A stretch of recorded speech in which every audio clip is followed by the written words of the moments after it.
Apple finally released iOS 26.1 Beta 4. The stable one will be out pretty soon, sometime around November.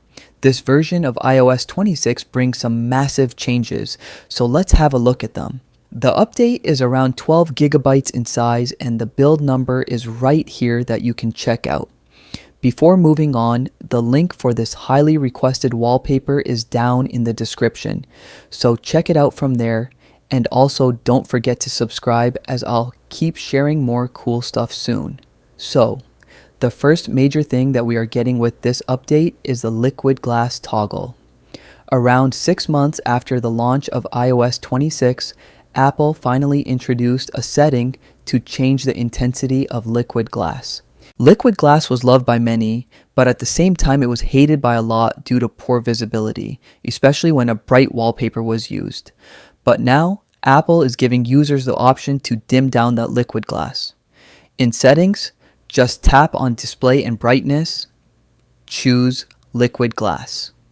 And now, here we have two options.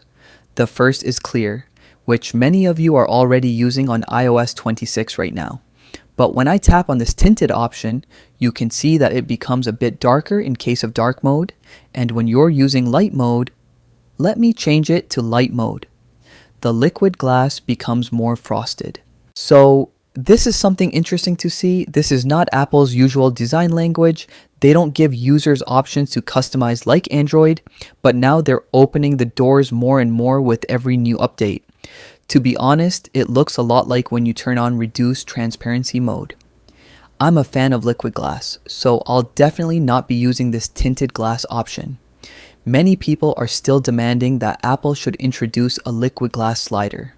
This will give users much more freedom to customize the way they want. You can also see the difference in liquid glass here when I'm using the App Store. So, this is the clear one, and here we have the tinted liquid glass. Let me know your thoughts in the comment section. What do you think about this massive change? If you ask me, I'm just disappointed to see the beauty of liquid glass getting ruined slowly and slowly with every passing update. Apple Intelligence in the Settings app no longer has the beta badge that was there with the Beta 3 update. But still, we all know how far behind Apple is in the intelligence features. Next up, we're getting a new option in the Camera app. So in Settings, when I tap on Camera, I'll scroll down and here we have the brand new lock screen swipe to open camera toggle. So when it's enabled, you can access the camera just by swiping to the left on the lock screen.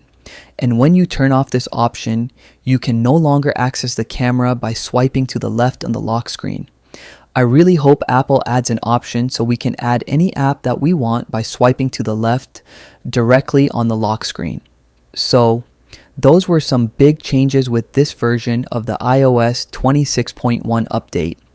We are close to the final stable iOS 26.1. Stay tuned and subscribe so you never miss any update.